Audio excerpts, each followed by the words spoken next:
Ration card हाते थिबा हिताधिकारी माने ई केवाईसी करबा बाध्यतामूलक करा जायथिला। अयोग्य हिताधिकारी को बाद देबा सह नुआ योग्य हिताधिकारी को जोड़िबा एवं मृत हिताधिकारी ना बाद देबा लक्ष्य नहीं ई केवाईसी करबा को राज्य सरकार पक्षर कह जायथिला। एबे भी राज्य में 15 लाख अधिक हिताधिकारी ई केवाईसी करनथिबा बेले गंजाम जिला टॉप रे रहिछि। जिल्ला रे एजा 1,61,172 जन हिताधिकारी ई केवाईसी करि नाहंती। जोगाण अधिकारी अधिक आलोचना करिसेंते आम प्रतिनिधि सरोज सामल। राज्य में 15 लाख ऊर्ध्व ई केवाईसी लोक करना जदि देखा सर्वाधिक रही गंजाम जिला।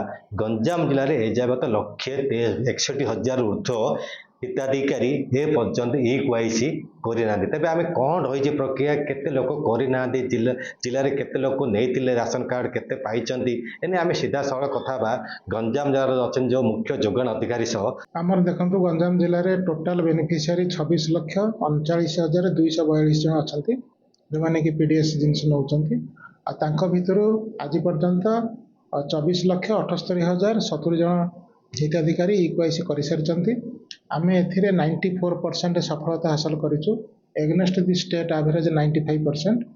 आ ये पर्यंत आमर 1,61,172 जन व्यक्ति ई केवाईसी करना नहीं। ए पर्यंत तो आम सरकार तरफ कौन ऑर्डर पाइना पाइले ता निश्चय कार्यकारी करा। सर सरकार पक्षर बारंबार कहुच्छी 2024 अगस्ट मस कहुच्छी समस्त ई केवाईसी करने बाध्य हम। विशेषकर देखा जदि आम देखा गंजाम जिले में ब्रह्मपुर जोटा कि मुख्य सहर सेठारे सर्वाधिक लोक ए पर्यंत ई केवाईसी माने अयोग्य ना से भयभीत करूना धरा पड़े बोली ना कौन सर नहीं आम देखो आम जिले में 94% एगनेस्ट रे आम छत्रपुर ब्लॉक रे आम 95% अचीव करूँ। सेटा ई केवाईसी प्रोसेस सरीगला डोर टू डोर एनक्वारी कलापर जना पड़ लोक मैंने प्रकृत में नहांती ना कौन कारण करूना सेटा एनक्वारी जना पड़े। से आम जीपी हेडक्वार्टर को आनिकी जोटार इंटरनेट अच्छी आम से ई केवाईसी कराऊँ।